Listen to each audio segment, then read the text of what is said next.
Seperti apa cara hidup orang yang mengenal Allah? Orang yang mengenal Allah, dia suka berdoa. Orang yang mengenal Allah, dia suka membaca firman. Orang yang mengenal Allah, dia suka memuji dan menyembah Tuhan.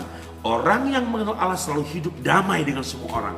Orang yang mengenal Allah selalu memelihara kesucian hidupnya, kudusan hidupnya, dan terus menghampiri Tuhan setiap saat. Mau itu pagi hari, sore hari, malam hari. Yang kesukaannya adalah merenungkan Taurat Tuhan siang dan malam. Kenapa?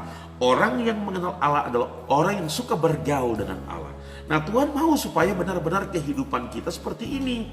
Tinggalkan hidup yang lama, datang pada hidup yang baru adalah orang yang mengenal Allah dengan pikiran yang tidak sia-sia. Nah, pikiran yang sia-sia kita singkirkan semuanya dari hidup kita.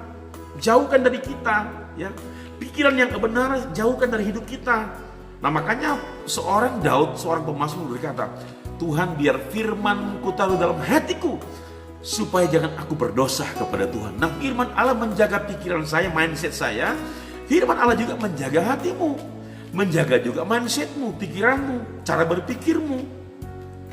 Bahkan tindakan hidup kita, semua perlakuan hidup kita adalah perlakuan yang benar-benar produk dari sebuah kebenaran, produk dari firman.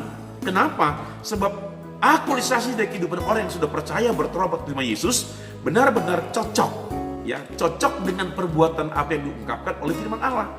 Dengan sebuah tindakan yang real, baik itu etik kita, moral kita, perbuatan kita selalu memberi dampak dalam kehidupan kita. Sesuatu yang baik, sesuatu yang berbau harum, bukan berbau busuk, ya, enak dilihat orang. Perlakuan yang kita lakukan dalam hidup ini, ingat baik-baik, benar-benar harus cocok dengan firman Allah. Makanya dengan tegas sekali lagi, jangan kita hidup sama seperti orang yang tidak mengenal Allah, ya.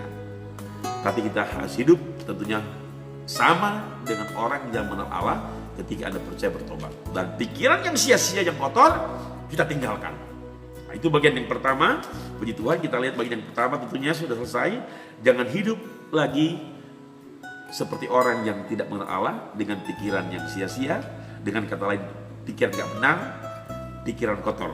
Nah, puji Tuhan. Yang kedua, nah kita lihat tantangan yang kedua tentunya. Nah, tantangan orang percaya, nah perlu kita lakukan dalam hidup ini supaya kita tetap ada dalam rencananya. Tantangan yang kedua apa? Tantangan yang kedua diungkapkan dulu di Alkitab. Jangan hidup lagi dengan pengertian yang gelap. Jangan hidup lagi dalam kegelapan. Saudara perhatikan baik-baik, dan pengertiannya yang gelap. Jadi jangan hidup lagi dengan pengertian yang gelap, pengertian yang penuh dengan kegelapan.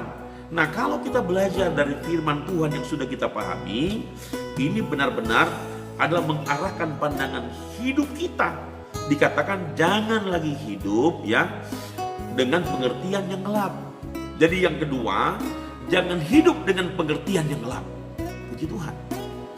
Kita harus aminkan. Jangan hidup dengan pengertian yang gelap. Nah, kalau pengertian Anda, pemahaman Anda masih gelap, ini berbahaya. Larangan buat kita. Pantangan yang kedua saya katakan tadi, jangan hidup lagi dengan pengertian yang gelap. Ini yang diungkapkan pada ayat 18. Kasih Tuhan, bagian A, ya, jangan hidup pada pengertian yang gelap.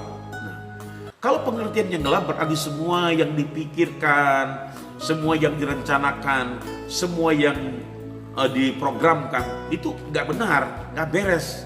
Nah, makanya sekali lagi saya mau katakan, Alkitab bicara kepada kita, poin yang kedua ini, jangan lagi hidup dengan pengertian yang gelap. Jangan gelap, jangan hidup dalam kegelapan. Saudara, saya mau katakan kepada kita, kalau orang hanya menaruh arti yang gelap dalam dirinya, dalam hidupnya, pengertian yang gelap yang saya bilang tadi sama dengan pengertian yang kotor, berarti kalau pengertian yang gelap, samar-samar nggak kelihatan. Jangan jadi orang percaya yang hidup samar-samar. Jangan jadi orang percaya yang hidup dalam kegelapan. Tidak boleh. Kalau jadi orang percaya yang punya pengertian gelap, maka semua yang dilakukan dalam hidupnya, perbuatan hidupnya, etiknya, moralnya sudah pasti gelap.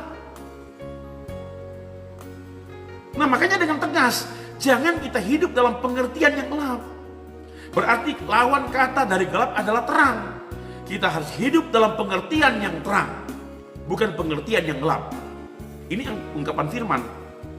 Jadi supaya benar-benar kita orang percaya mengerti, pantangan orang percaya yang kedua, yang benar-benar sudah lahir baru mengenal Tuhan, kita tidak hidup lagi pada pengertian yang gelap. Nah, singkirkan dari hidup kita, jangan ada pada kita. Nah, kalau masih ada dalam hidup kita, ingat baik-baik, kita akan salah melangkah. Sebab kita belajar dari kitab Efesus. Mereka, kata Alkitab, seperti orang yang mengenal Allah, tapi tidak memuliakan Allah. Seperti orang yang mengenal Allah, tapi tidak menghormati Allah. Cara hidup mereka, etik mereka, perbuatan mereka menolak Tuhan.